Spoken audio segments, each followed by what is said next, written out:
Mister சுபஹான் நிச்சயமான அதே நபருடன் முதல் இரவு? அவளது வார்த்தைகள் அவளது உதட்டில் உறைந்துவிட்டன. சுபஹான் அவளது உதட்டில் தன் உதட்டை வைத்து மெளனமாக்கினார். அவள் உறைந்துவிட்டாள். 6 மாதங்களுக்குப் பிறகு அந்தத் தொடுவதை உணர்ந்தாள். என்னாச்சு? ஏன் இவ்வளவு பதற்றமாயிருக்க? முதல்லதான் தொட்ட மாதிரி இருக்கா? 6 மாதங்களுக்கு சுபஹான் அவளிடம் கை வைக்கவே இல்ல. காரணம், அவளது 5 மாதக் கர்ப்பம் தவறிவிட்டது. அவ்வளவுதான். சொன்னதும் அவர் உரிமையோடு, திடீரென, அஸ்மா அஹ்மத், அஷ்ஃபாக் அஹ்மதின் மகள், உங்கள் நிக்கா ஃபஹத் சௌத்ரி, அஷ்ரஃப் சௌத்ரியின் மகனுடன் 5,000 நாணயத் தொகைக்கு ஒப்பந்தமாகிறது. இந்த நிக்காவை நீங்கள் ஏற்கிறீர்களா? 17 வயது அந்த சிறுமி, இன்னும் படிக்க வேண்டும், கனவுகள் நிறைய. இன்று தந்தையின் சூதாடலில் தோற்ற பணத்தின் கடனுக்காக தன்னைவிட 20 வயது பெரிய ஃபஹத் சௌத்ரியிடம் திருமணம் செய்ய நாற்காரத்தில் அமர்ந்திருந்தாள். அவளது தந்தை சிகரெட் இழுத்தபடி கடுமையாக அவளை பார்த்தார். பேசுறியா இல்லையா? வாயைத் திற. ஏன் சத்தமில்லை? அவர் கோபத்துடன் கூறினார். அஸ்மாவின் உள்ளம் துடிக்கத் தொடங்கியது. அவளது தந்தை சிவப்பான உடை அணிவித்து அவளை ஃபஹத் சௌத்ரியின் இடத்திற்கு கொண்டு வந்திருந்தார். இப்போது அவரே அவளுக்கு கட்டாயமாக நிக்கா சொல்ல அழுத்தம் கொடுத்தார். அப்பா, அந்த அங்கிள் ரொம்ப பெரியவர் போல. அவள் பயந்து மெதுவாக சொன்னாள். உனக்கு? அஹ்மத் பட் அவளை அடிக்க வர ஃபஹத் சௌத்ரி அவரை தடுத்தார். அடா, என்ன பண்ணுற? ரொம்ப மென்மையா இருக்கா. ஒரு அடியில தான் தளர்ந்து விடுவா. இப்போ இவ எதுவா இருந்தாலும் என் உடமையானா? நிக்கா பண்ணாமலா இருந்தாலும் இவளையே நான் அழைத்துப் போவேன். ஃபஹத் சௌத்ரி சிகரெட்டை இழுத்தபடி சிரித்தார். அஸ்மா பதறிப்போனாள். சரி, நிக்காப் அப்புறம்தான் பண்ணிக்கலாம். முதல்ல உன்னை என் குழந்தையோட அம்மா ஆக்குறேன் என்று கூறி அவர் எழுந்து அஸ்மாவின் மென்மையான கைப்பிடியை தன் கடினமான கைப்பிடியில் பிழிந்தார். விட்டுவிடுங்கள் அங்கிள்.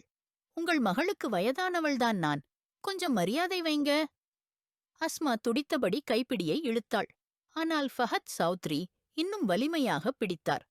அஸ்மா தைரியமாக அவரின் கையில் பரிகளால் கடித்தாள். ஃபஹத் சௌத்ரியின் முகம் கோபத்தில் சிவந்தது. அவர் வலதுகையில் ஒரு அழுத்தமான அடியை அவளுக்கு கொடுத்து அவளை மண்டபத்திலேயே வீசியவர். அவரது ஆட்கள் சிரித்துக் கொண்டனர். ஃபஹத் சௌத்ரி தனது கைப்பிடியை பார்த்தபடி கோபமாக அவளிடம் வந்தார். அஸ்மா பயத்தில் பின்னால் ஒதுங்கினாள். நான் உன்னுடன் மென்மையான முதல் இரவைச் செலவிடணும் நினைச்சேன். நீயா? இப்போ எல்லாரும் இருக்கிற இடத்துல என் மரியாதைய மண்ணாடி பண்றியா? சரி, இங்கைத்தான் என்று கூறி தனது சட்டையை அகற்றினார். அந்த இடத்தில் பலர் நடுவில் அவள் மட்டும் தனியாக இருந்தாள். ஃபஹத் சௌத்ரி மிரண்டபடி அவளிடம் நெருங்கினார். அப்பா, அப்பா என்று அழுதவளாக அஸ்மா தன் தந்தையை நோக்கி கத்தினாள். ஆனால் அவர் புதிதாக சிகரெட்டை இழுத்தபடி பாராமல் இருந்தார். ஃபஹத் சௌத்ரி அவளது கால்களை பிடித்து தன் பக்கம் இழுத்தார். அவளது முதுகில் கடுமையாக சிராய்ப்பு ஏற்பட்டது. சிவப்பு உடையில் பதித்திருந்த முத்துக்கள் அவளது தோலுக்குள் துளைத்துவிட்டன. வலியால் கதறி எழுந்தாள். தன் துப்பட்டாவை கழட்டி தூரத்தில் இருந்த தன் ஆட்கள் பக்கம் வீசினாள். அஸ்மா அந்த சதூரன் தன்னை நோக்கி வருவதை பார்த்தவுடன் தன் முழு சக்தியையும் கொண்டு தனது காலால் அவனது மார்பில் உதைத்தாள். தக்கையை இழந்த அவன் பின்னால் விழுந்தான். அங்கு இருந்த இரும்புக் குழாயின் மேல் படுவதற்குள் அந்த குழாய் நேராக தவ்கத் சௌத்ரியின் தலையில் விழுந்தது. உடனே அவன் நிலை தாங்காமல் விழுந்தான். அங்கு பளிச்சென்ற நிசப்தம் நிலவியது. எல்லோரும் திகைத்து தவ்கத் சௌத்ரியின் உயிரற்ற உடலை பார்த்துக் கொண்டிருந்தனர். அந்த மௌனத்தை உடைத்தது அஸ்மாவின் சிரமம் நிறைந்த ஒரு உறக்கச் சுவாசம். அவள் எழுந்து அமர்ந்து அந்த சதுரனை பார்த்து நடுங்கினாள். அவன் அகலம் திறந்த கண்ணால் சடலமாய் கிடந்தான். ஓய், பாரு, சுட்டுப்பார், ஒருவன் இன்னொருவனைச் சொன்னான். அவனோ முன்னே சென்று தவ்கத் சௌத்ரியின் நரம்பை எடுத்து பார்த்தான். இவன் இவன் சகோ, இவன் இறந்துட்டான். அவன் உறக்கச் சொன்னதும் அஸ்மாவின் அப்பா கோபத்தில் புகைப்பிடித்திருந்த சிகரெட்டை பறித்து எறிந்து அவன் பக்கம் ஓடினார். ஏதாவது பேசவிருந்த போதே வெளியே துப்பாக்கிச் சத்தம் கேட்டது. ஓடுங்க, போலீஸ் ரெய்டு பண்ணிருக்கு என்று ஒருவன் உள்ளே பாய்ந்து சொன்னான். உடனே உள்ளிருந்த அனைவரும் பல வழிகளில் தப்பிக்க ஆரம்பித்தார்கள். அஸ்மா பதற்றமாக எல்லோரையும் பார்த்தாள். தன்னுடைய அப்பா கூட பின்பக்க வாசலாக ஓடிச் சென்றதை கவனித்தாள். பின்பு அவளது பார்வை மீண்டும் உயிரற்ற தவ்ஹத் சௌத்ரியின் உடலை நோக்கி சென்றது. அவளது கண்களில் அவனை எதிர்த்த வெறுப்பும் கடும் கேள்வியும் ஒளிந்திருந்தது. காலத்தின் பெரும்பாசியான அவன் சாவையே எதிர்நோக்க முடியாமல் விழுந்துவிட்டான். போலீசாரும் உள்ளே வந்ததும் சிலரை கைது செய்தனர். அங்கு ஒரு காயமடைந்த சிறுமியை பார்த்த எஸ்பி நாகர் சுல்தான் அவளிடம் விரைந்தார். அவளை நெஞ்சோடு பிடித்தார். அதே நேரம் அஸ்மா அவனை பார்த்ததும் பார்வையை மாற்றி பார்த்தாள். அதன் பின்னர் முடிவு எடுக்கப்பட்டது. இந்த மாதம் 10ஆம் தேதி நாகர் மற்றும் ரிதாவின் திருமணம், சசா மற்றும் ஆர்யானின் கல்யாணம் நடைபெறும் என்று சுல்தான் சாஹிப் தம் பிள்ளைகளை நோக்கி கூறினார்.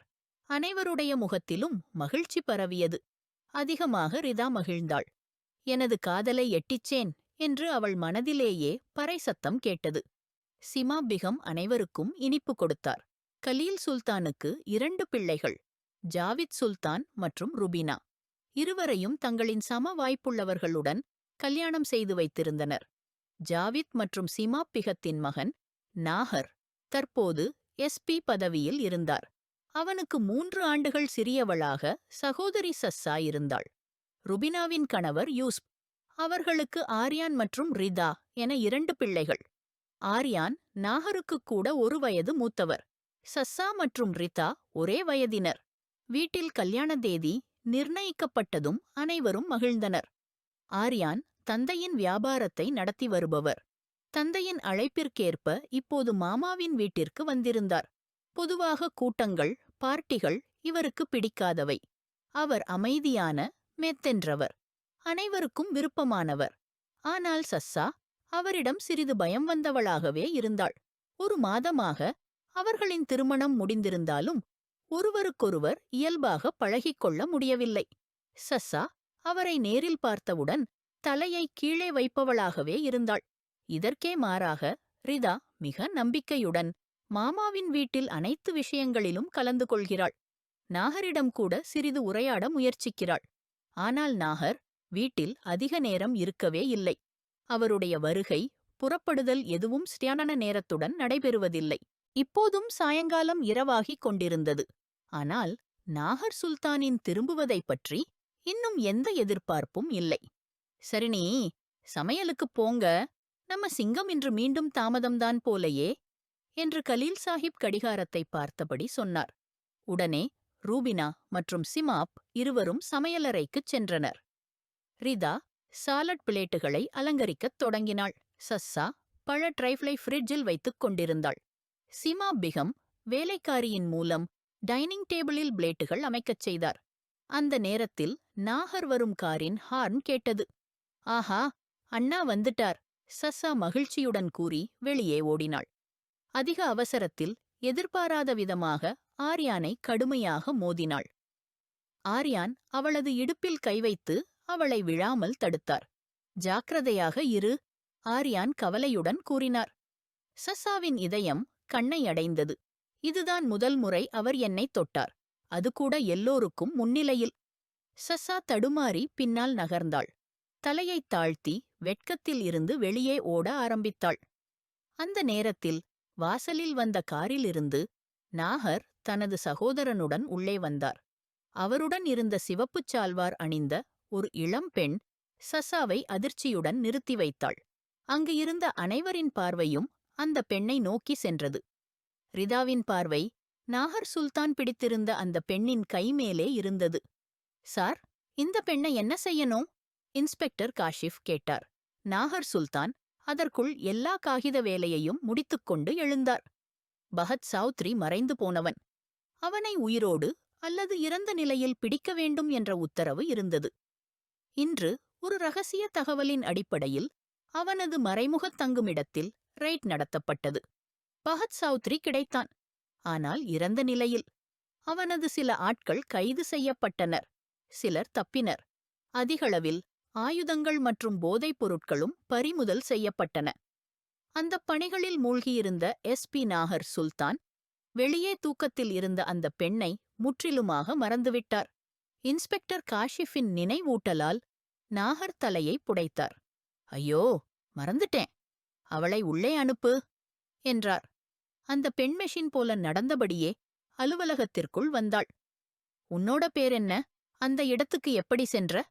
நாகர் தன் மொபைலில் அம்மாவின் மெசேஜுக்கு பதில் அளிக்கும்போதே அவளிடம் விரைவாகக் கேட்டார். அஸ்மா தலை நிமிர்ந்து அந்த போலீஸ் அதிகாரியை பார்த்தாள். என் அப்பா என்னை விற்க அழைத்திருந்தார். திருமணம் நடத்திய பிறகு தன்னுடைய கடனை அடைக்க விரும்பினாராம். அவளது வார்த்தைகளால் நாகர் பதட்டமாக அவளிடம் நேராக பார்த்தார்.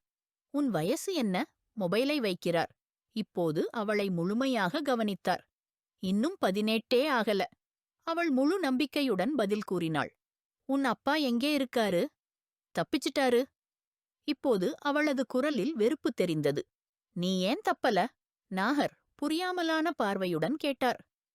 தப்பி போகத்தக்க இடமாயிருந்தாதான்? அவளது கண்களில் இருந்து ஒரு கண்ணீர் உருண்டு விழுந்தது. நாகர் வேறொரு பக்கம் பார்வையை திருப்பினார். உன்னை யார் அடிச்சான்? இப்போது அவர் எழுந்து அவளிடம் நெருங்கினார். பகத் சௌத்ரிதான். நான் கல்யாணத்துக்கே ஒத்துக்கலன்னா அடிச்சான். அவள் கீழ்கூறலை முனைப்பாக வெளியே தள்ளிக்கொண்டு குழந்தை போல் புகார் கூறினாள். சரி, இப்ப அவன் மறைஞ்சிட்டான். அப்படின்னா இப்ப யாரும் உன்னை தொந்தரவு பண்ண மாட்டாங்க. நீ போ. இல்ல, சாகலை அவன். அவளது வார்த்தைகள் நாகரின் பேச்சை முறித்தது. நான் தான் அவனைக் கொன்றேன். அவள் இதை வலிமையுடன் கூறியதும் நாகர் ஆச்சரியத்துடன் திரும்பி அந்த சிறிய வயதுக் குழந்தையை பார்த்தான். இது எப்படி சாத்தியம்? பகத் சௌத்ரியை அவனது கள்ளத்தன குடியிருப்பில் அவனது ஆட்கள் இருக்கும்போது இந்த இளம்பெண் எப்படி கொல்ல முடியும்?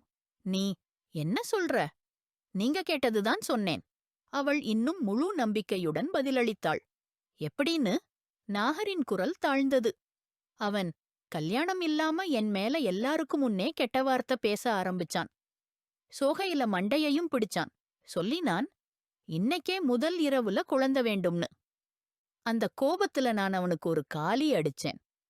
அவன் பின்னாடி விழுந்து அங்கிருந்த இரும்புக் குழாயில மண்டை மேல் படச்சு. அவனுக்கு இறுதிதான். அவளது தொண்டையில் சோகக் கோளாறு அடங்கியது.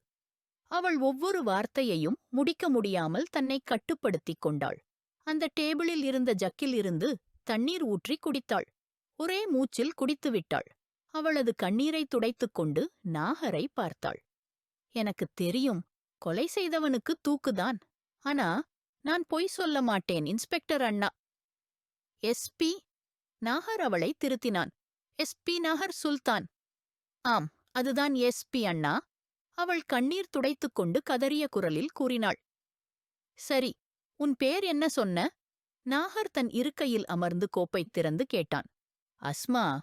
அஸ்மா, இவ்வளவு இரவுல உன்னை எங்கே விட முடியும்? போலீஸ் ஸ்டேஷன் பாதுகாப்பான இடம் இல்ல. உனக்கு உறவினர்கள் இருக்கா? முகவரி சொல்றியா? அஸ்மா தலை நீட்டி இல்ல என்றாள். நான் கொலை செஞ்சவள். நீங்க என்ன சிறையில் வைக்கணும்னு இல்லையா? அவள் அச்சத்தில் கேட்டாள். நாகர் ஆழமாய் மூச்சு விட்டான். இல்ல, பகத் ஒரு குற்றவாளி. அவனுக்கு சுடு பார்க்காமல் சுடு என்ற ஆணை இருந்தது. நீ என்ன செய்தது தற்காப்புக்காக. சட்ட ரீதியாக அது குற்றமில்லை. நானும் இப்ப நேரமா ஆகுது. இன்ஸ்பெக்டர் காஷிஃபிடம் சொல்லி உனக்கு ஒரு ஏற்பாடு பண்ணச் சொல்றேன். ஆனா நாளைக்கு. ப்ளீஸ், என்னை விட்டு போகாதீங்க. நீங்க நல்லவங்க எஸ்பி அண்ணா. என்னை உங்களோட கூட்டிட்டு போங்க. அவள் அவன் வழியை தடுக்கக் கூறினாள். நாகர் ஒரு கணம் தயங்கினான். இப்பா, இந்த நிலையிலே என்ன பண்ணலாம்? அவனுக்கே புரியவில்லை. ஆனால் அவனிடம் வேறு வழியில்லை. இன்ஸ்பெக்டர் காஷிஃப் தனியாக வசிக்கிறார். குடும்பமே இல்ல. அதனால் நாகர் சிந்தித்தபடி கடிகாரத்தை பார்த்து அஸ்மாவை தன் வீட்டுக்கே கூட்டிச் சென்றான். வீட்டுக்குள் நுழைந்ததும் அனைவரும் கொடுத்த பார்வைகளைப் பார்த்தவுடன் அவன் தலையை சொசைத்தான். இப்ப நீங்க சொல்றீங்க, நான் என்ன செய்யணும்? அவள் நடந்ததை வீட்டில் உள்ள பெரியவர்களுக்கு சொல்லிக் கேட்டான். மூடியின் பின்னால் நின்று கொண்டிருந்த சஸ்ஸா மற்றும் ரிதா அனைவரும் கேட்டதை கேட்டனர். மகனே, நீ அன்பு காட்டியிருக்க. ஆனா இந்த சமூகம் அதுக்கு வேற வார்த்தை வைக்கப் போகுது. அவனது அம்மா கவலையுடன் கூறினாள். அம்மா, நான் ஒரு சட்ட அதிகாரி. இந்த நாட்டின் ஒவ்வொரு குடிமகனையும் பாதுகாக்க என்னுடைய கடமை. அந்த கடமையை நான் தப்பிக்க மாட்டேன் என்று நாகர் உறுதியுடன் கூறி எழுந்தான். எனக்கு நம்பிக்கை இருக்கு. எல்லாரும் என் முடிவுக்கு மரியாதை கொடுப்பீங்க. இது சில நாட்கள் மட்டும்.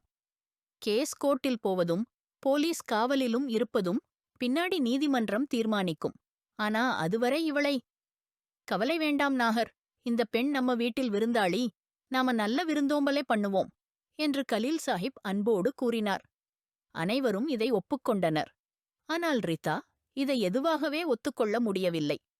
சிமாபிகம் அஸ்மாவை சசாவுடன் அறைக்குள் அனுப்பி அவளுக்குத் தேவையான உடைகள் கொடுக்கச் சொல்லிவிட்டு தானும் தங்கள் அண்ணியுடன் சாப்பாடு பரிமாறத் தொடங்கினார்.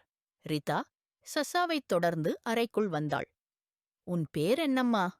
ரிதாவின் குரலில் அவமதிப்பு இருந்தது. சசா அலமாரியிலிருந்து உடைகள் எடுக்க முயன்றபோது ரிதாவின் இந்த வாக்கைக் கேட்டு உறைந்தாள்.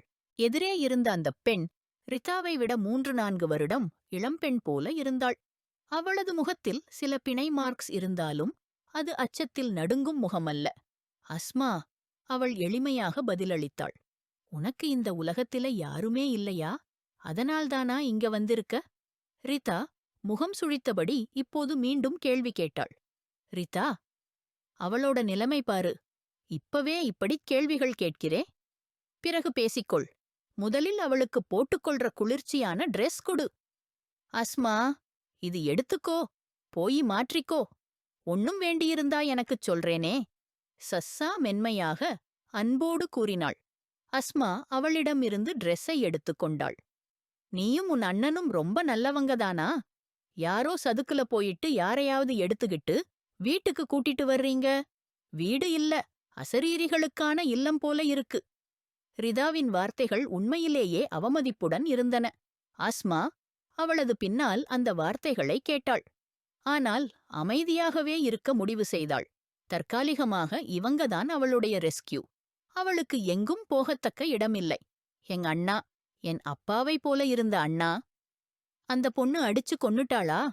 நீங்க எல்லாம் என்ன பண்றீங்க? அல்தாஃப் சௌத்ரி தன்னோட ஆட்காரரை கழுத்து பற்றியபடி கோபமாய் கேட்டான். அண்ணா, ஒண்ணுமே புரியாம நடந்துருச்சு. அவ்வளவு சீக்கிரமா நடந்தது. நாங்க எதுவுமே செய்ய முடியல. அந்த எஸ்பி எங்க அண்ணனோட உடலையும் எடுத்துக்கிட்டு போனானா? அல்தாஃப் சௌத்ரி தலையை இழுத்தபடி சொன்னான். விட்டேன்னு நினைக்காத. அந்த பொண்ணுக்கு நிம்மதி கிடையாது. பாக்கறது எங்க இருக்கா என தெரிஞ்சுக்கோங்க. அவளை என்கிட்ட கூட்டிக் கொண்டு வா. அவளோட நெருங்கி சாக வேண்டிய நிலைக்கு கொண்டு போவேன். சாக வேண்டும் என்று கதறுவாள். ஆனா சாகவே முடியாது. அல்தாஃப் சௌத்ரி கோபத்தில் பைத்தியமாகவே ஆகியிருந்தான். அவளது முன்னால் அவன் இருந்திருந்தால் அதே நேரத்தில் இழுத்தெறிந்திருப்பான். வீட்டில் திருமணத் தயாரிகள் முழு வேகத்தில் நடந்து கொண்டிருந்தது. நாகர் சுல்தான் இன்னும் அதே பழைய லைஃப் ஸ்டைலையே தொடர்ந்து கொண்டிருந்தார். அஸ்மாவை வீடு கொண்டு வந்துவிட்ட பிறகு அவனை மறந்துவிட்டார் போலவே இருந்தது. அஸ்மா பெரும்பாலும் சஸ்ஸாவுடன் இருந்தாள். அவளது வேலைகளிலும் உதவுவாள். அவர்கள் இருவருக்கும் நல்ல நண்பத்துவம் உருவானது.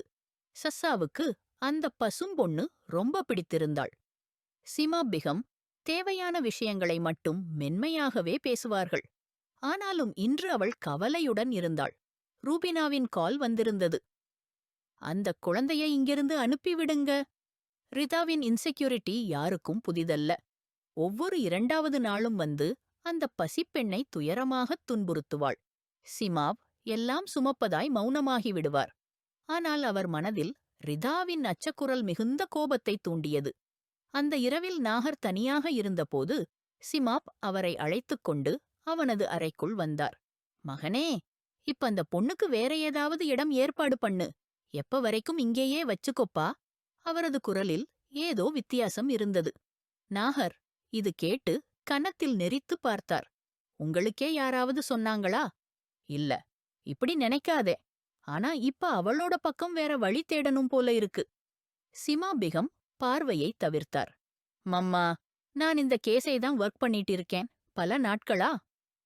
அவள கொன்னவனுக்கு ஒரு பெரிய தகண்ணன் இருக்கான். இப்ப அவன் அஸ்மாவை தேடி இறங்கியிருக்கான். பழிவாங்க அவனோட முடிவு. நான் எப்படி அவரை நொவிங்கா ஒரு சிக்கலான நிலைக்கு அனுப்ப முடியும்? நாகர் மிகக் கடுமையான குரலில் பதிலளித்தான்.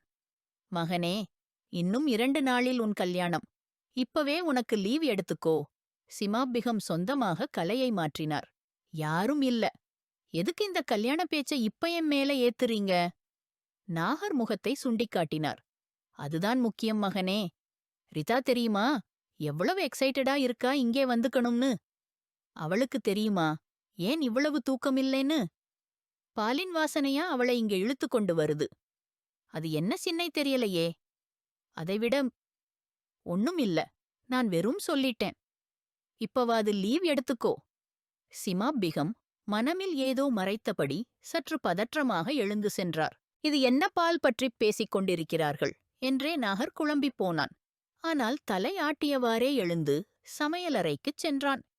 ஃப்ரிட்ஜிலிருந்து ஒரு பாட்டிலில் தண்ணீர் எடுத்துத் தம்மிழுத்து குடிக்கும்போது அவன் பார்வை முற்றிலும் புறநந்தவனத்தில் அமர்ந்திருந்த அஸ்மாவை நோக்கி சென்றது. அவள் மேலே வானத்தை நோக்கி நிலாவையும் நட்சத்திரங்களையும் பார்த்துக் கொண்டே ஆழ்ந்த சிந்தனையிலிருந்தாள். இவ்வளவு இரவு ஆன பிறகும் நீ இங்கு என்ன செய்கிறாய்? திடீரென பின்னாலிருந்து ஒரு கனமான ஆண்குரலைக் கேட்டவுடன் அவள் மிகவும் பயந்து நெஞ்சை பிடித்துக் கொண்டு திரும்பினாள். நீங்க என்னை பயமுறுத்திட்டீங்க. எனக்கு நான் நினைச்சேன் நீங்க நகரத்திற்கு வெளியே போயிட்டீங்க. எஸ்பி அண்ணே, அவள் சொன்னாள். நான் ஆண்டியூட்டில்தான் இருக்கேன் என நாகர் சீரியஸாக பதிலளித்தான். சரி, ஒரு விஷயம் கேட்கலாமா? அஸ்மாவின் பழுப்பு தேன் கலந்த கண்கள் ஒளிவிடத் தொடங்கின. கேள். நாகர் ஒருவேளை அவள் கண்களில் தொலைந்து போனான். ஆனால் அடுத்த கணமே முகத்தை விலக்கினான். நீங்க என்னை ஒரே தடவையாவது தாருல் அமான்க்கு அனுப்பிடுங்க. இனிமேல் நான் உங்கள் மீதும் உங்க குடும்பத்தின் மீதும் சுமையாக இருக்கணும்னு எனக்கு வேண்டாம். அவள் துக்கமாக நனைய வாய்ஸில் சொன்னாள். நீ ஒரு கொலை பண்ணிருக்கே, தெரியுமா உனக்கு? நாகரின் வார்த்தைகளால் அவள் வாய் மூடியாள். உங்க அண்ணன் உன் ரத்தத்துக்கு தேவைப்பட்டவன். நீ வீட்டிலிருந்து வெளியே போனாலே அவன் உன்னை... என் அப்பா ஒரு தடவையே இங்கே வந்திருந்தார். அஸ்மாவின் வார்த்தைகளால் நாகர் திரும்பிப் பார்த்தான். இந்த விஷயம் நீ முன்னாடி சொல்லலையே. எப்ப? எப்படி? அவர் பால் விற்கும் ஒருத்தராகவே வந்திருந்தார். அவர் என்னை வீட்டுக்கு வா, இல்லைன்னா உங்க குடும்பத்தையே கொலை செய்து விடுவேன் என்று சொன்னார். அஸ்மா பதற்றத்துடன் சொன்னாள். இன்னும் பிறக்கவே இல்லை. அப்படி ஒரு மகனே? நகர் சுல்தானின் குடும்பத்தை கெட்ட கண்களால் பார்ப்பதற்கு? நீ போந்தர், வீணான சிந்தனைகளை விட்டுவிடு. கதவை நோக்கிப் பார்க்கவும் நினைச்சா உன் காலை உடைத்து விடுவேன். அவளை வீட்டுக்குள் அனுப்பியவுடன் நாகர் ஆழ்ந்த சிந்தனையில் மூழ்கினான்.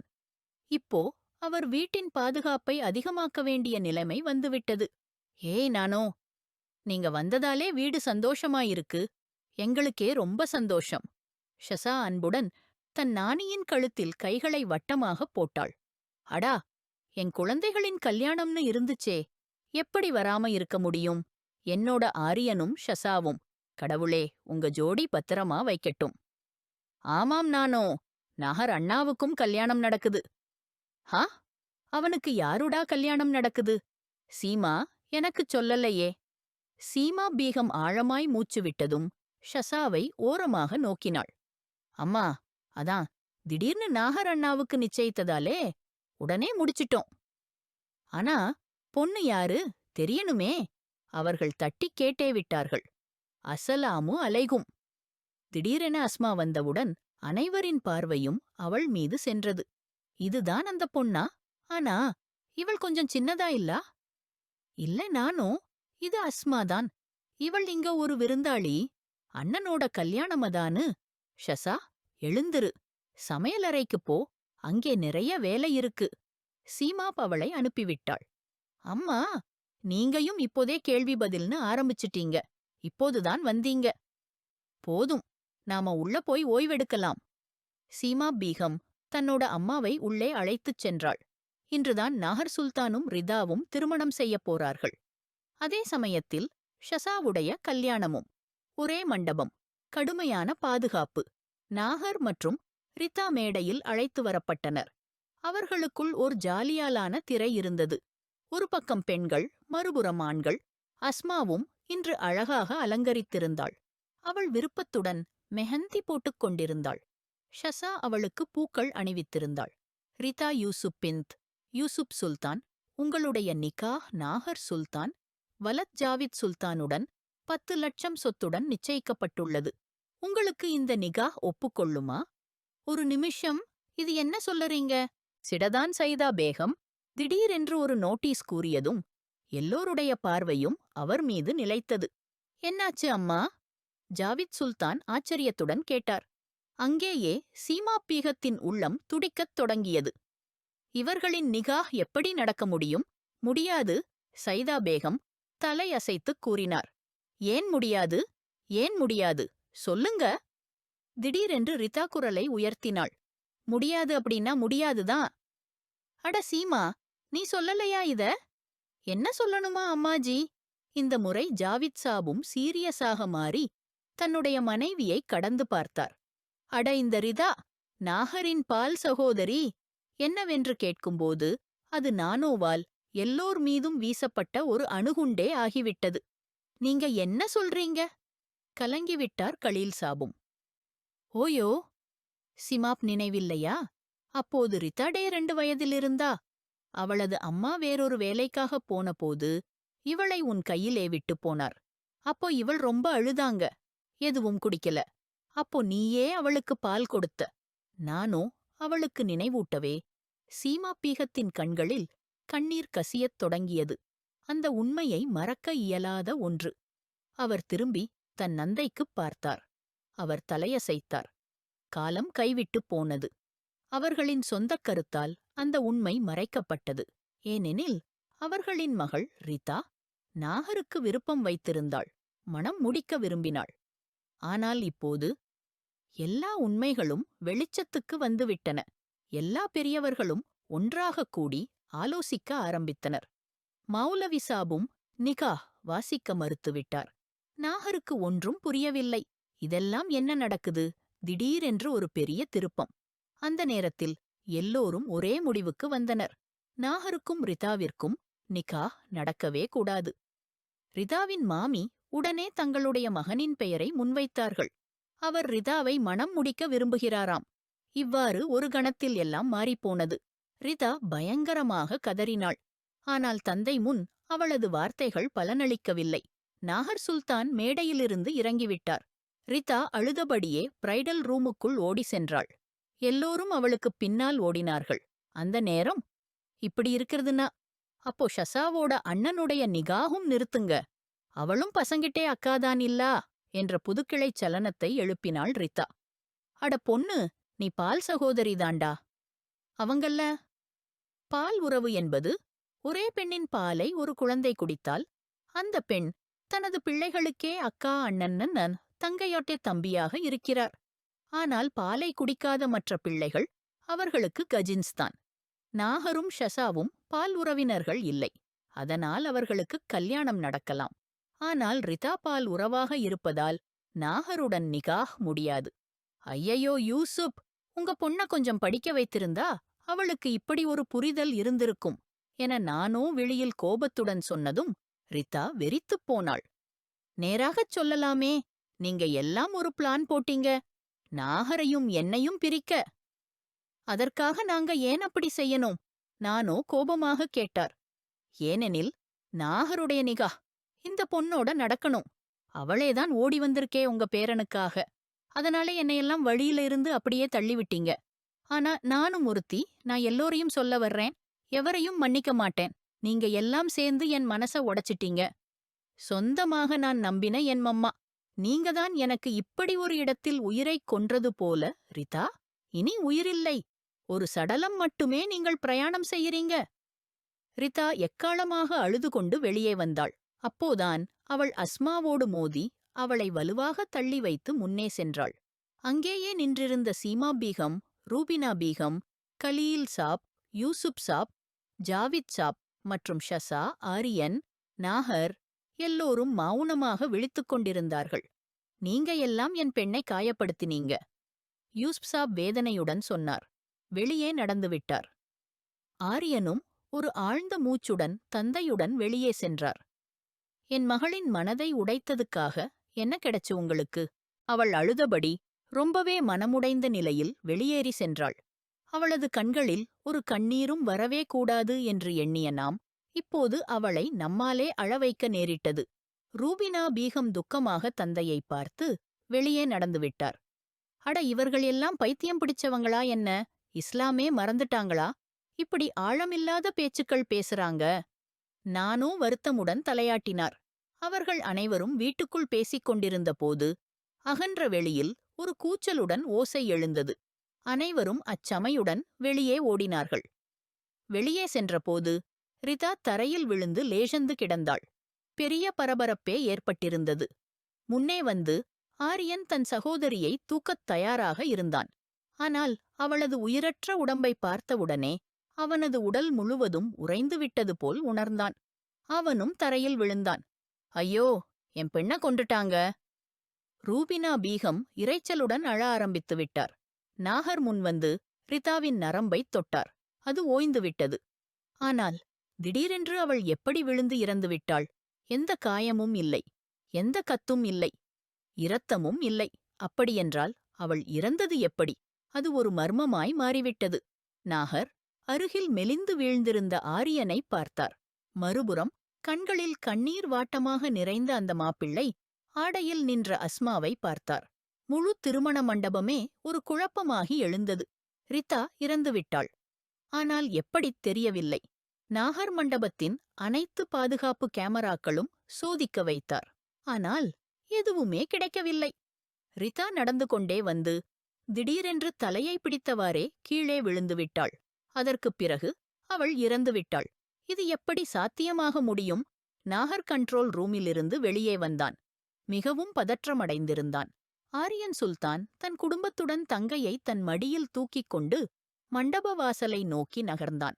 அவன் முகத்தில் ஒரு கடுமையான கோபம் தென்பட்டது. அவன் எல்லாவற்றையும் அழிக்கத் தயாராக இருந்தான் போல. அவன் ஷசாவை விட்டுவிட்டான்.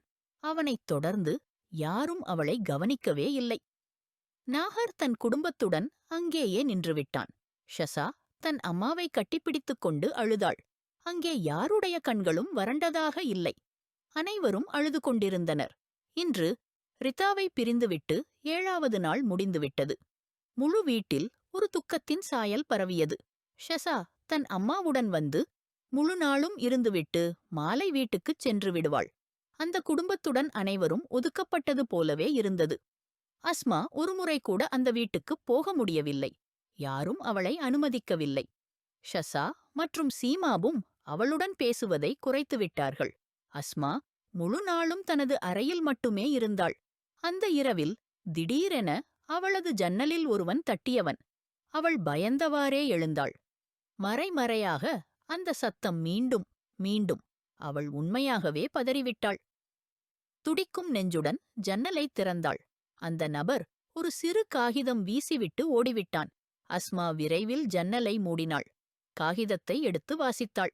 அதிலுள்ள வார்த்தைகளைப் படித்தவுடன் அவள் கோபத்தில் முத்திகளை கடுமையாக இறுக்கினாள். அந்த காகிதத்தை துப்பாக்கி போட்டு கழிவறையில் தூக்கிவிட்டாள். அடுத்த கணமே மீண்டும் ஜன்னல் சத்தம். அவள் பயந்தவாறே வீட்டின் கதவைத் திறந்து வெளியே ஓடினாள். நேராக நாகரின் அறையை நோக்கி சென்றாள். தட்டாமல் நேரே உள்ளே புகுந்தாள். நாகர் அவ்வளவில்தான் தனது ஸ்டடி ரூமிலிருந்து விரைந்தும் தனி அறைக்குள் வந்திருந்தான். அவன் ஒரு முக்கியமான மீட்டிங்கில் இருந்தான். அஸ்மா நேரே ஓடி வந்து அவனை கட்டிப்பிடித்தாள். நாகர் அங்கேயே பறந்தது போல நின்றுவிட்டான். என்னை காப்பாத்துங்க எஸ்பி அண்ணா, என்னை காப்பாத்துங்க! அவள் பயந்து நடுங்கியவாறே அவனை கட்டிப்பிடித்துக் கொண்டிருந்தாள். நாகர் தன் இதயத் துடிப்பையே கட்டுப்படுத்த முடியாமல் இருந்தான். அவள் அவனது சீனையை பற்றிக் கொண்டிருந்த விதம் பிரிந்து செல்லவே விரும்பவில்லை போல. அதிகமானது. காற்றுக்கே இடமில்லை போல. நாகர் உணர்வுக்கு வந்தவுடன் அஸ்மாவை தன்னிடமிருந்து மெதுவாக விலக்கினான். அஸ்மா ஆழ்ந்த மூச்சு இழுத்தவாறே அவனை பார்த்தாள். அவளது கண்களில் அழுகையின் சொட்டுக்கள் நிரம்பியிருந்தன. என்னாச்சு? எல்லாம் சரியா இருக்கா? அஸ்மா முறிந்த வார்த்தைகளில் சொன்னாள். நாகர் ஒரு நொடியும் இழிக்காமல் அவளது அறைக்குத் தாவிவிட்டான். அவள் தற்போது கடந்த சில நாட்களாக விருந்தினர் அறையில் தங்கியிருந்தாள். ஏனெனில் சீமா பீகம் ஷசாவுடன் அவளைத் தங்க வைக்க மறுத்துவிட்டார்கள். அதற்கு அஸ்மா எதுவும் எதிர்ப்பளிக்காமல் அமைதியாக ஏற்றுக்கொண்டிருந்தாள். அவளுக்கு ஒரு தலையணை மட்டும் வேண்டும். அதற்கு இதைவிடச் சிறந்த இடம் எதுவும் இல்லை. இங்கே யாரும் இல்ல. நாகர் எல்லா மூலைகளையும் பார்த்தான். யாருமே இல்லை. அங்கே ஜன்னலுக்கு அஸ்மா சுட்டிக்காட்ட நாகர் உள்ளும் வெளியும் ஒட்டுமொத்தமாக சோதித்தான். ஆனால் யாரும் இல்லை. பாதுகாப்பு காவலர்களிடம் பேசி பாதுகாப்பு கேமராக்களையும் பரிசோதிக்க வைத்தான். ஆனால் எதுவும் இல்லை. எல்லாம் சுத்தம். உனக்கு ஏதாவது தவறான புரிதல் வந்திருக்கும் அஸ்மா. இப்போ அமைதியா தூங்கு. இனிமேல் எந்த சத்தமும் கேட்டுக்கூடாது. அவன் தட்டிக் கேட்டான். அஸ்மா தலை அசைத்தாள். நாகர் வெளியே நடந்துவிட்டான். அவன் வெளியேறியதும் அஸ்மா தன் கண்ணீரைத் துடைத்துக் கொண்டு கதவை அடைத்தாள். நாகர் அஸ்மாவின் அறையிலிருந்து வெளியே வருவது கலீல் சாபின் பார்வையில் பட்டது. அவர் வெளியே கேட்ட சத்தத்திற்கு வந்திருந்தார். அதை பார்த்தவுடன் அமைதியாக உள்ளே சென்று விட்டார். இப்போது ஒரு முழு இரவு அவரது சிந்தனைகளில் கடந்து செல்ல தயாராகிவிட்டது. இவர்களே என்ன சொல்றாங்க? ஷசாவை வீட்டுக்கு அழைத்துப் போவதை மறுக்கிறதா? ஷசா ஆரியன் அண்ணனுடன் நிகாஹ் ஆனவள். இவர்கள் இப்படி செய்வது சரியில்லை. சீமா பீகம் கேட்க ரூபினா பீகம் தொலைபேசியில் பதிலளித்து விட்டார். அந்த பதிலை நாகர் சுல்தான் கேட்டவுடன் அவன் நின்ற இடத்தில் வெடித்துவிட்டான். பிள்ளையே, இப்போ உனக்கு இவற்றையெல்லாம் விட்டு வைரேன். நாங்கள் பெரியவர்கள் இருக்கிறோம். இதை எப்படிச் சரி செய்வது என்று நாங்கள் முடிவெடுப்போம். ஜாவித் சாப் தன் கண்ணாடியை எடுத்து வைத்தவாறே சொன்னார். எல்லாம் உங்களுக்கு தெரிந்திருந்தா அப்போ எதுக்காக என் நிச்சயம் அங்க நடந்தது? முதலிலிருந்தே இதெல்லாம் அவள் தலையிலே ஊட்டவில்லை என்றால் இந்த நிலைமை வந்திருக்காது. அந்த ரிதா நாகர்வலியில் வார்த்தைகளை நிறுத்திவிட்டான். என் விருப்பமா நடக்கல. உன் பா விருப்பம். ரிதா உன்னை விரும்பினாள். அவளுக்கு நீ வேண்டுமா இருந்தது. அதனால்தான் அந்த காலத்துல அவளுக்கு பசிக்கிறதுன்னு. சீமா பீகம் அழ ஆரம்பித்து விட்டார். இது ரொம்ப அழவேண்டிய விஷயம் இல்லம்மா, நடக்க வேண்டியது. அல்லாஹ்வின் விருப்பத்தால்தான் நடக்குது. அவன் விரும்பாம போனா ஒரு இலை கூட அசையாது. இதை இப்போ சில நாட்களுக்கு விட்டு வைக்கணும். அதுக்குள்ள எல்லாம் மெதுவா சரியாயிடும். நம்மளால கொஞ்சம் வற்புறுத்தினா முடிவுகள் இன்னும் மோசமாயிடும். நான் தான் நேர்லே ஆரியன்கிட்டம் பேசுறேன். அவன் ஒரு நல்ல பையன். அவன் எதுவும் ஏமாத்திரமா முடிவெடுக்க மாட்டான். நம்ம பிள்ளைக்கு காயம் வரக்கூடாது. அரியான் மீது ஜாவித் சாஹபுக்கு முழுமையான நம்பிக்கை இருந்தது. ஆனால் அவர் இவன் தம் நம்பிக்கையை நியாயப்படுத்துவானா அல்லது உடைத்து விடுவானா என்பது கூட அவருக்குத் தெரியவில்லை. இதற்கு நேர்மாறாக கலீல் சாஹபின் ஆழ்ந்த பார்வை அஸ்மாவை பற்றியது. அவள் இங்கே இருந்தாலும் அவளது நடத்தை அவருக்குச் சில மாதிரி மாறியதாகவே தெரிந்தது. அவள் இங்கு வந்தபோது ஒருவிதமான அணுகுமுறையுடன் இருந்தாள். இன்று அவர் அவளிடம் ஒரு மாற்றத்தை உணர்ந்தார். உண்மையில் ஏதாவது இருந்ததா அல்லது அவருக்குத் தோன்றுகிற கற்பனைதான் போல் இருந்ததா? ஆனால் இப்போது நாகர் மற்றும் அஸ்மாவுக்கிடையிலான உறவு அவருக்கு சந்தேகமாகத் தோன்றியது. இரவில் உறங்கிக் கொண்டிருந்தபோது இச்சானக்க மின் விளக்குகள் அணைந்தன. ஏசி ஆஃப் ஆனது. உடனே நாகரின் கண் விழித்தது. வெயிலோ குளிரோ அவன் எப்போதும் ஏசியுடன் தூங்குவான். மின் இணைப்பு தடைப்பட்டாலும் ஜெனரேட்டர் இயங்கும். ஆனால் இப்போது அது ஏன் நிகழவில்லை என்று புரியவில்லை. ஒரே ஒரு முழுமையான அமைதி. நாகருக்கு ஏதோ சந்தேகம் தோன்றியது. அவன் பாதுகாப்பு காப்பாளருக்கு அழைப்பு வைத்தான். ஆனால் அவர் அழைப்பை ஏற்கவில்லை. நாகர் எழுந்து அலமாரியில் இருந்து துப்பாக்கியை எடுத்து வெளியேறினான். வெளியே பார்த்தவுடன் அவர் அதிர்ச்சியில் உறைந்துவிட்டான். வீட்டில் அனைத்து பகுதிகளிலும் மின்விளக்குகள் இருந்தன. தவிர அவனுடைய அறை மற்றும் விருந்தினர் அறையைத் தவிர. அவன் கவனமாக விருந்தினர் அறைக்குச் சென்றான்.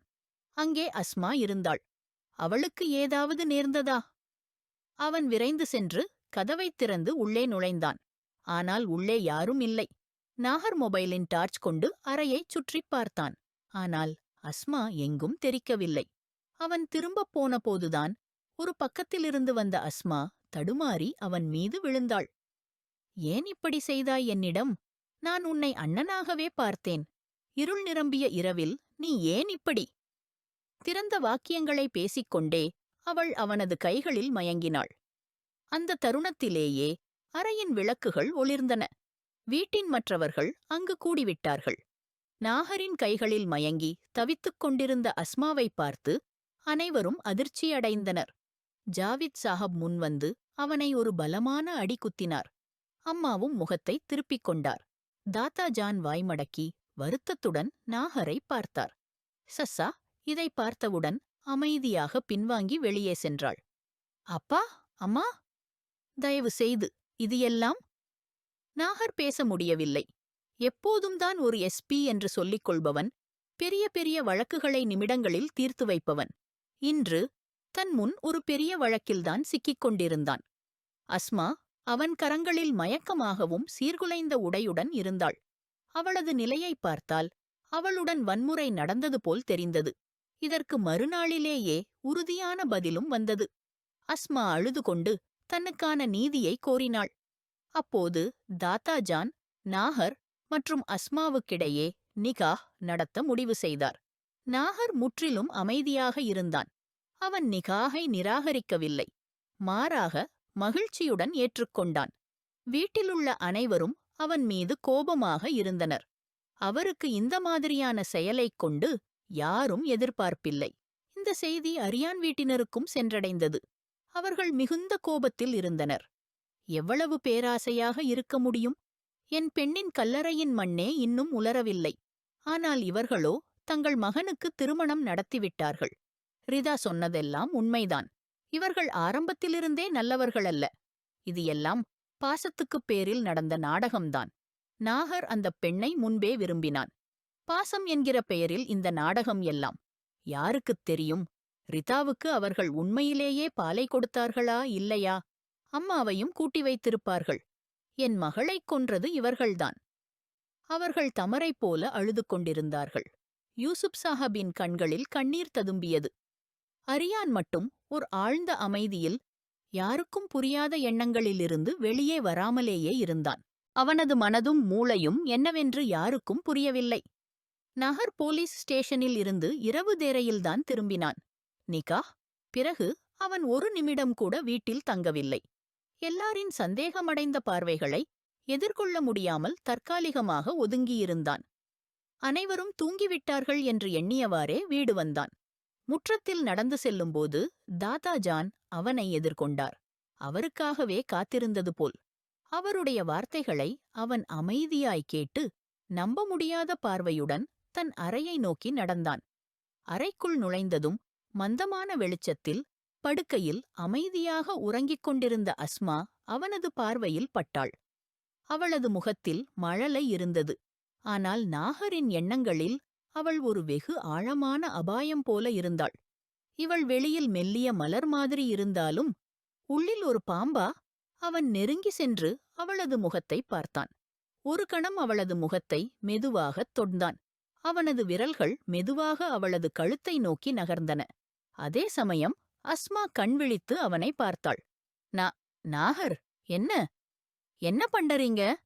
அவள் பதறிய குரலில் கேட்டாள். நாகர் மெதுவாய் பேசியான். அம்மா, சத்தமில்ல, சும்மா ஒரு அளவை மட்டும் பார்க்கிறேன். கழுத்து எவ்வளவு அகலமாயிருக்குன்னு. அவள் பதறி பின்னால் சரிந்து உட்கார்ந்தாள். அப்போ தூக்குக் கயிறு தயார் செய்யணும் இல்ல, அதுக்குத்தான். அவன் ஜாடையில் நகைச்சுவையுடன் தண்ணீர் ஊற்றி குடித்தான். தூக்கு? ஏன்? நான் என்ன பண்ணேன்? அவள் மூச்சை சீராக வைத்து பயத்தில் கேட்டாள். நாகர் மறுபடியும் தண்ணீர் குடித்தபோது மிக இழிவான சிரிப்போடு, ஐயோ, பிழைப்பட்டுட்டேன் போல. நீங்களும் குடிக்கிறீங்களா? அவன் அவளிடம் கண்ணாடியை நீட்டினான். அவள் பயத்தில் அதைத் தள்ளிவிட்டு பின்னால் நின்றாள். நீ பயப்படுற? சரி சரி, நீ தண்ணீர் வேண்டாம். இன்னிக்கு இரவுல வேறவிதமாக கொண்டாடலாம். நம்ம சுகமான முதல் இரவு போல. அவன் சட்டையின் பட்டன்களை திறந்தான். அவள் அதிர்ச்சியில் நிற்க முடியாமல் இருந்தாள். அவனது செயல்கள் எதிர்பாராதவை. அவள் உடனே படுக்கையை விட்டு எழுந்து பின் சென்றாள். எங்க போற? என் அருகில் வா, என் மனமே. அவன் மென்மையாக பேசியதும் அவள் தயங்கிய குரலில், நாகர், தயவு செய்து என்னை நெருங்காதீங்க என்று கேட்டுக்கொண்டாள். நாகர் மெலிதாக சிரித்தான். நேற்று இரவு நான் தவறு செய்தேன்.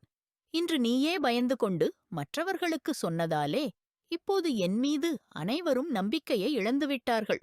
ஆனால் நிகாஹ் செய்தோம். இனிமேல் நீ என் துணைதான். யாரும் அதை மாற்ற முடியாது. அவளது துடிப்பு, பயம், கண்ணீர் அனைத்தும் அவனது மனதை நிம்மதியாக்கவில்லை. அவன் ஒரு நிமிடம் அவளது அருகில் வந்ததும் அவள் பின்னால் நகர்ந்தாள். நாகர், தயவு செய்து என்னை விட்டுவிடு. அவள் அழுதாள். ஜான், நான் நேற்று உன் மீது ஒரு தவறு செய்துவிட்டேன். ஆனால் இன்று... நாகர் மெதுவாக நெருங்கி பேச ஆரம்பித்தான். அவளது முகத்தை மெதுவாகத் தொடினான். இந்த அறையில் ஒளி இருக்கும்போது நான் என் தவறை திருத்தப் போகிறேன். அதற்கு நீயும் தயாராக இருக்க வேண்டும். தயவு செய்து தயவு செய்து பின் செல்கவும். நான் இன்னும் 18ம் வரவில்லை. அஸ்மா துடிக்கவும் பயந்தவாறு பின்னால் சென்றாள். ஹஹா, நீ இன்னும் 17 வயதுதானே? நிகாஹ்? நேரம் சொன்னிருக்கலாமே. ஆனால் இப்போ எல்லா மக்கள் முன்னால் நிகாஹ் நடந்துவிட்டது. பின் செல்க முடியாது. நாங்கள் இதை இன்று கொண்டாட வேண்டும். இதைத் தடுக்க முயற்சி செய்யாதே. நான் கோபப்பட்டால்? அவளது கண்களில் பயம் தெரிந்தது. அஸ்மா திடீரென அவனது வயிற்றில் முழங்காலால் ஒரு முட்டியிட்டுத் தள்ளிவிட்டாள். நீ என்ன நினைக்கிறாய்? என்னை சுரண்டிவிட்டுப் போகலாம் என்று? அவள் சிரித்தாள். அழுதாள். நான் அந்த பெரும் நபரை மன்னிக்கவில்லை. என்னை தீண்ட முயற்சி செய்தவனை அவரது தங்களில் தண்டித்தேன். நீ நினைக்கிறாய் என்னை பெற்றுக்கொள்வது எளிது? அவள் நாகரிகமாக பேசினாள். நாகர் அமைதியாக இருந்தான். நீ என்னை திருமணம் செய்துவிட்டாய். இப்போ நீயே என் சொந்தம். தெரிந்து வை, நான் வேண்டுமானால் உன்னை ஒரே நிமிஷத்தில் முடித்துவிட முடியும். அவள் டிராயரில் இருந்து துப்பாக்கி எடுத்தாள். நாகர் அதிர்ச்சியடைந்தான். என்ன நாகர் சுல்தான், இன்னும் பல அதிர்ச்சிகள் பாக்கியிருக்கு. அவள் கண்களில் வீரமும் கண்களில் உமிழும் நம்பிக்கையும் இருந்தது. நீ என் முடியைக் கூட எனது அனுமதியில்லாமல் தொட முடியாது. புரிகிறதா? அப்போ நேற்றிரவு யாரதான் உன்னை தொட்டது? நாகர் ஹாஷ்யமாக கேட்டான். யாரும் என்னை தொட்டதே இல்ல. அவ்வளவு தைரியம் யாருக்கும் இல்லை. பின்ன என்னால் திருமணம்? காதலா என்னை பார்த்து? அவள் மெளனமான போது நாகரின் இதயம் சற்று சுழன்றது. காதல் என் வாழ்க்கை சித்திரத்தில் அந்த வார்த்தையே இல்லை. அவள் கூறியது அமைதியாக இருந்தாலும் அதன் தாக்கம் தீவிரமாக இருந்தது. என்னை நேசிக்க நினைக்காதே. நான் இங்கே வந்தது சாதாரணமா என்று நினைத்தாயா? இல்ல, இது ஒரு திட்டமிட்ட வருகை. பஹத் சௌத்ரியை முடித்த பிறகு அடுத்த இலக்கு நீதான். எஸ்பி, நீ இன்னொரு ஆளுடன் என் வாழ்க்கையை அனுப்ப நினைத்தாயா? அதனால்தான் நான் உடைந்துவிட்டேன். அழுகையில் வாடியேன். அஸ்மா கதறினாள். நீ என்னை உன் வீட்டுக்கு அழைத்து வந்தாய். ஆனால் உன் வீடிலிருந்து என் ஆய்ச்சி ஆரம்பித்தது. என்ன ஆய்ச்சி தெரியுமா? நாகரின் பார்வை தீவிரமாகியது. அவள் மெதுவாக கூறத் தொடங்கினாள். நான் உனக்கு ஒரு விஷயம் நினைவுபடுத்துகிறேன், நாகர் சுல்தான். 4 மாதங்களுக்கு முன்னால் ஒரு வீடில் ரெய்ட் வைத்தாய்.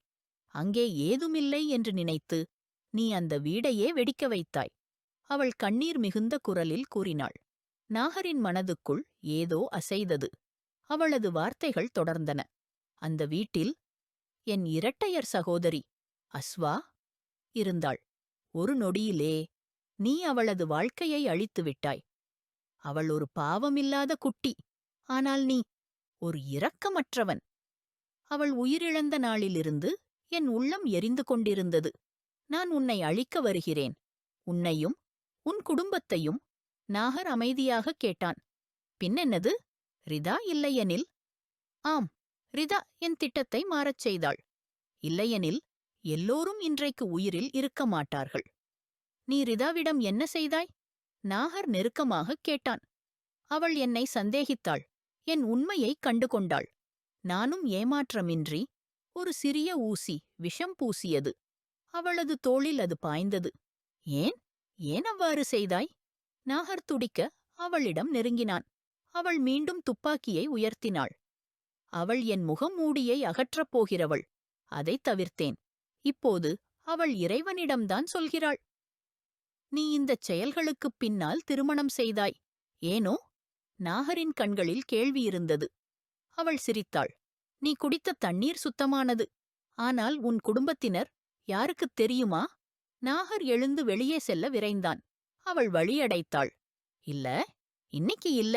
நாளை காலை முழுக்க வீடு வெறும் நிழலாக இருக்கும். அவளது கண்களில் வெறியும் தீர்மானமும் தெரிந்தது. நாகர் மெதுவாக சொன்னான்.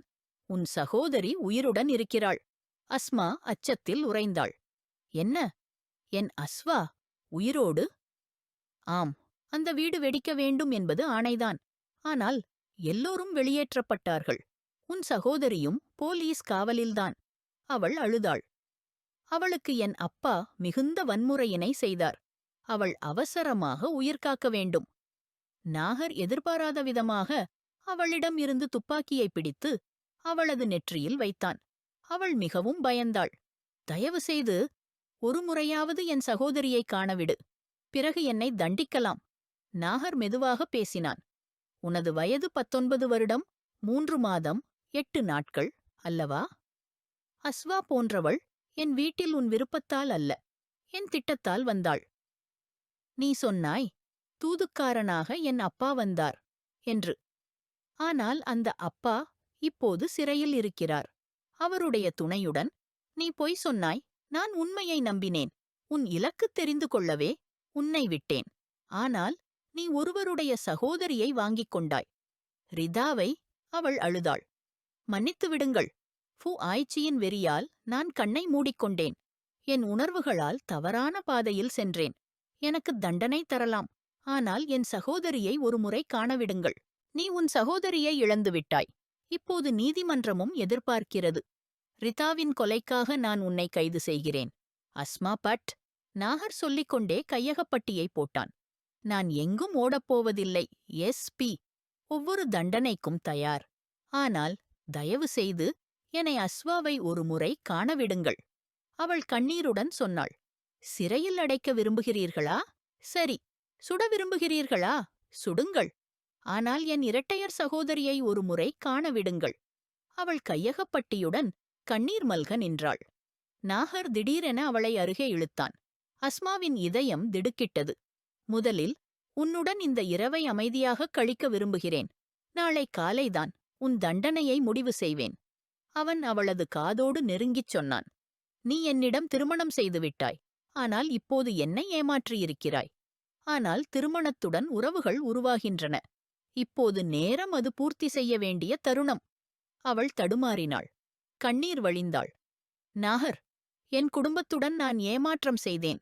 ஆனால் நீயும் அதை தவறாக எடுத்துக்கொண்டாய். அதைவிட பெரிய தண்டனை உனக்கு வேணுமா? இதுதான் உன் தண்டனை ஆரம்பம். அவனை விட முடியாதவாறு அவன் மீண்டும் அவளை கட்டியணைத்தான்.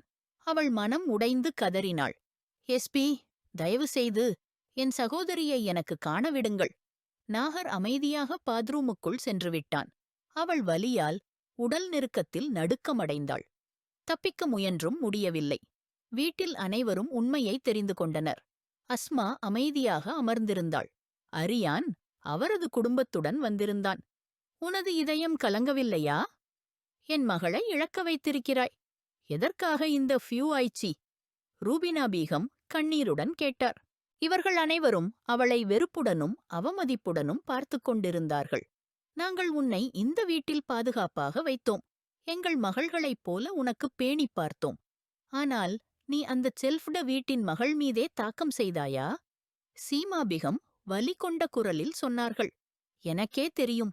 என் பாவம் மன்னிக்கத்தக்கது இல்லை. நான் என் தண்டனையை ஏற்க விரும்புகிறேன்.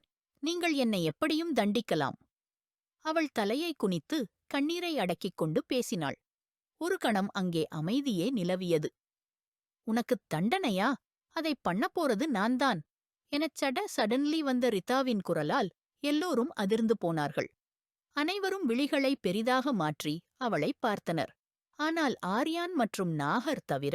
ஆர்யான் எழுந்து சென்று தன் சகோதரியை கட்டிக்கொண்டான். அஸ்மா அதிர்ச்சியில் கருப்பு பாறையில் போல் உறைந்தவளாக இருந்தாள். ரிதா உயிருடன் இருந்தாளா? ஆனால் எப்படி? அப்போது தெரிய வந்தது. ஆர்யான் அவளை ஹாஸ்பிடலுக்கு அழைத்துச் சென்றான்.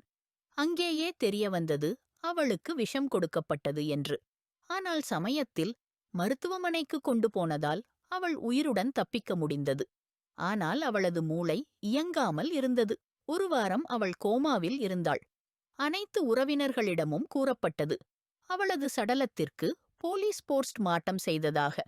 அதனால்தான் யாருக்கும் முகம் காண்பிக்க முடியாது எனக் கூறி ஒரு அடையாளம் தெரியாத பெண்ணின் சடலத்தை ரிதாவாக அடக்கம் செய்தனர். இதில் ஆர்யான் நாகருடன் இருந்தான். அவன் அஸ்மாவை வெளிச்சத்திற்கு கொண்டுவர விரும்பினான். அவளது நோக்கம் என்ன என்பதை தெரிந்து கொள்ளவே இந்த நாடகம் செய்தான். அதன் பிறகு ரிதா சொன்னாள், அவள் தன் சகோதரியின் பழியை தீர்க்கவே இது செய்தாள். ஆனால் இந்த பழிக்கு மேலும் ஒரு பாவம் செய்ய வேண்டியிருந்தது. நாகர் அவளுக்கு அவள் சகோதரி உயிருடன் இருப்பதைச் சொன்னதும் அவளுடைய பழிக்கொலையும் அங்கேயே முடிந்தது. ரிதாவை பார்த்ததும் அனைவரும் மகிழ்ந்தார்கள். அவளும் தன் குடும்பத்தினருடன் சந்தோஷமாக இருந்தாள். அவள் முன்னே இருந்த அஸ்மாவிடம் இப்போது அதிர்ச்சி, கோபம், பொறாமை எதுவும் இல்லை. ஒரு வருத்தம் மட்டுமே. ஒரு பாசமற்ற வாழ்க்கையில் வளர்ந்த குழந்தைகள் இப்படித்தான் ஆகிறார்கள் போல. ரிதா தனது தந்தைதாயிடம் அதிக பாசம் வைத்தவள். அவர்களை பார்த்ததும் அனைத்தையும் மறந்துவிட்டாள். அவளுடன் அவளது கணவரும் இருந்தார். அவளுக்கு உண்மையான அன்பாக இருந்தவர். நாகர் அவளது பாலை பகிர்ந்த சகோதரன். இப்போது நாகரை அவள் பார்த்தது கூட வேறு பார்வையில். நாகர் அனைத்தையும் உண்மையாகச் சொன்னதும், ரிதா உயிருடன் இருப்பதும் தெரிய வந்ததும் அனைவரும் அஸ்மாவை மன்னித்து விட்டார்கள். ஆனால் அவளுக்கு அந்த வீட்டில் இருக்க அனுமதியில்லை எனத் தெரிவித்தனர். அஸ்மா அழுகை முகமாக நாகரைப் பார்த்தாள். அப்பா ஜான், அஸ்மா இப்போது என் மனைவி. நிக்காகில் இருக்கிறாள். அவள் இங்கு இல்லையென்றால் எங்கே போவாள்? மகனே, நீயே எல்லாம் சொன்னாயல்லவா? அது எல்லாம் ஒரு போலியான திருமணம்தான். இதை முடிக்க வேண்டும். தயவு செய்து அப்பா ஜான். நான் அதை விரும்பவில்லை என நாகர் சுல்தான் உதடுகளை கடித்துக்கொண்டு கூறினான். அஸ்மா ஏன் இதெல்லாம் செய்தாள் என்பதை எல்லோரும் அறிந்துவிட்டீர்கள். மன்னித்து விட்டீர்களே என்றால் ஒரு வாய்ப்பைத் தாருங்கள். அவளும் சாதாரண வாழ்க்கையை வாழட்டும். நாகர் சுல்தான். அஸ்மா மிகவும் வெறுத்த அந்த நபர் இப்போது அவளுக்காகத்தான் அவரது குடும்பத்தினரிடம் நின்று பேசிக் கொண்டிருக்கிறார். அனைவரிடமும் மன்னிப்பு கேட்டுக்கொள்கிறார். அஸ்மாவின் நாவே விழுந்துவிட்டது போல் இருந்தது. அவளும் நாகரை தவறாகவே புரிந்து கொண்டிருந்தாள். அவன் உண்மையில், மகனே, நீ அவளுடன் வாழ்க்கை நடத்த விரும்பினால் எங்களுக்கு எதிர்ப்பு இல்லை என கலீல் சாஹிப் பெரிய மனதுடன் சொன்னார்கள். அவர்கள் முடிவை அனைவரும் வரவேற்றார்கள். அஸ்மா தன்னை தரையிலேயே புதைத்துவிட வேண்டுமென்ற எண்ணத்தில் இருந்தாள். அனைவரின் ஒப்புதலுடன் ஷசாவின் ரொக்ஷதி 2 நாட்களில் என்று முடிவு செய்யப்பட்டது. அத்துடன் நாகரின் வலீமாகும் விழாவும் சுல்தான் ஹவுஸில் மீண்டும் ஒருமுறை சந்தோஷங்கள் தட்டிக்கொண்டு வந்திருந்தன. நாகர் சுல்தான் அஸ்வாவை சந்திக்க அழைத்துச் சென்றான். அவள் ஒரு மருத்துவமனையின் அருகே ஒரு வீட்டில் கண்காணிப்பின் கீழ் இருந்தாள். அவளுக்கு கடுமையான உடல் பாதிப்பு செய்யப்பட்டிருந்தது. சிகிச்சைக்குப் பிறகு உடல்நிலை சரியாகிவிட்டது. ஆனால் மனநிலை இன்னும் சீராகவில்லை. டாக்டர் பர்வேஸ் அவளுக்கு சிகிச்சை அளித்து வந்தார். அவளை காப்பாற்ற நாகர் சுல்தானின் வேண்டுகோளுக்கேற்ப அவளை தங்கள் வீட்டில் மகளாக வைத்திருந்தார். அஸ்வாவை பார்த்தவுடன் கண்களில் நின்ற கண்ணீரை வாரிவிட்டாள். அஸ்வாவும் தன் அக்காவை உணர்ந்தாள். ஆனால் அவளால் எந்த உணர்வுகளையும் வெளிக்காட்ட முடியவில்லை. அஸ்மா அவளை கூட்டிச் செல்ல விரும்பினாள். ஆனால் சிகிச்சை இன்னும் தொடர்ந்ததால் நாகருடன் அமைதியாகவே திரும்பி வந்தாள். நீங்கள் எல்லோரும் மிகவும் பெரிய மனது கொண்டவர்கள். இத்தனை நிகழ்வுகளுக்குப் பிறகு கூட என்னை மன்னித்து விட்டீர்களா எனக் காரில் அமர்ந்தபடி அவள் நாகரிடம் சொன்னாள். நாகர் பதில் சொல்லவில்லை. அவனது அமைதி அஸ்மாவுக்கு கிளியராய் தெரிந்தது. வீட்டுக்குத் திரும்பியதும் அவளை காணாமல் நேராக காவல் நிலையத்திற்குச் சென்றுவிட்டான். இப்போது எதற்காக கோபமாக இருந்தான்? அஸ்மாவுக்கு வேறு ஒரு கவலை ஆரம்பமானது. வலீமா விழா மற்றும் ஷசாவின் அனுப்பல் முடிந்து அனைவரும் வீடு திரும்பிவிட்டனர். அஸ்மா அறையில் இருந்து அவனை காத்துக்கொண்டே நடுங்கிக் கொண்டிருந்தாள். 2 நாட்களாக அவன் முகம் கூட காணவில்லை. இன்று வலீமா விழாவுக்கும் நேரமாய் வந்துவிட்டு அப்படியே மறைந்துவிட்டான். அவளது கண்களில் கண்ணீர் நிறைந்தது. இதோ நீ என்னை விரும்பவில்லை என்றால் ஏன் என்னை விட்டுவிடவில்லை என அழுதுகொண்டே எண்ணிக்கொண்டிருந்தாள். அப்போது நாகர் அறைக்குள் வந்தான். அவளது கண்ணீரைக் கண்டதும் தலையை இல்லை என ஆட்டிக்கொண்டு அருகில் அமர்ந்தான். இந்தக் கண்ணீருக்கு என்ன காரணம்? அவனது குரல் இயல்பானதாக இருந்தது. நீங்க என்றாள் ஒரே வார்த்தையில். அவளது நேரடியான பதிலால் நாகர் கொஞ்சம் அதிர்ந்தான்.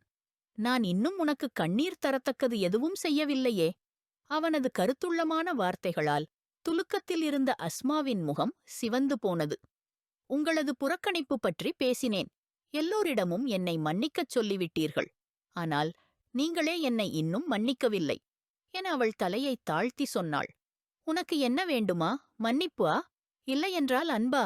நன்றாக யோசிச்சு சொல்லு என அவளை அணைத்தபடி நெருக்கமாக இழுத்தான். அவர்கள் இருவரது பார்வைகள் ஒரே நேரத்தில் சந்தித்தது. இரண்டுமே எனத் தவறாமல் அஸ்மாவின் வாயிலிருந்து வார்த்தை விழுந்தது. அவளது பதில் நாகரை கருப்பாகச் சிரிக்க வைத்தது. அவன் லைட் அணைத்துவிட்டு அவளது உதட்டுகள் மீது ஆழமாக சாய்ந்தான். அந்த ஒரு முத்தம் அஸ்மாவின் 16 படுக்கை நீளமாக ஒளிரச் செய்தது. அஸ்மா தந்தையின் கட்டாயத்தால் துல்காரன் பாஷாவின் அடைக்கலம் வரை வந்தவள். அங்கே அவள் எதிர்பாராத விதமாக நாகர் சுல்தான் என்ற எதிரியைச் சந்தித்தாள். அவனிடம் பழிவாங்கவே அவள் எல்லையை கடந்துவிட்டாள். நல்லது கெட்டது எல்லாம் மறந்துவிட்டாள். அவளது தவறுகளுக்குப் பின்னர் மன்னிப்பைப் பெற்றாள். மேலும் தவறுகள் செய்யாமல் தடுக்கப்பட்டாள். அவளது தந்தையும் துல்காரன் பாஷாவின் சகோதரரும் ஒரு வாரத்திற்குள் கைது செய்யப்பட்டனர். ஆனால் நாகர் அஸ்மாவின் மனதில் என்ன நடக்கிறது என்பதை அறியவே விரும்பினான். நிக்காஹுக்குப் பிறகு அவள் என்றும் அவனது வசத்தில் இருந்தாள். அவன் அஸ்மாவின் முதன்முறையாய் துல்காரினிடத்தில் காட்டிய துணிச்சலை பார்த்தபோது அவளுக்காக தன் இதயத்தை விட்டுவிட்டான். நிக்காஹுக்குப் பிறகு அவனை ஒருபோதும் விலக்க மாட்டேன் என்று முடிவு செய்தான். அந்த உறவை இறுதி மூச்சுவரை நடத்துவேன் என்று தீர்மானித்தான். ஏனெனில் இதயம் தவறு செய்துவிட்டது. இப்போது அதற்குப் பொருட்டு முழு வாழ்க்கையும் செலுத்த வேண்டியதுதான். நாகரின் இந்த முடிவு சரியானதா?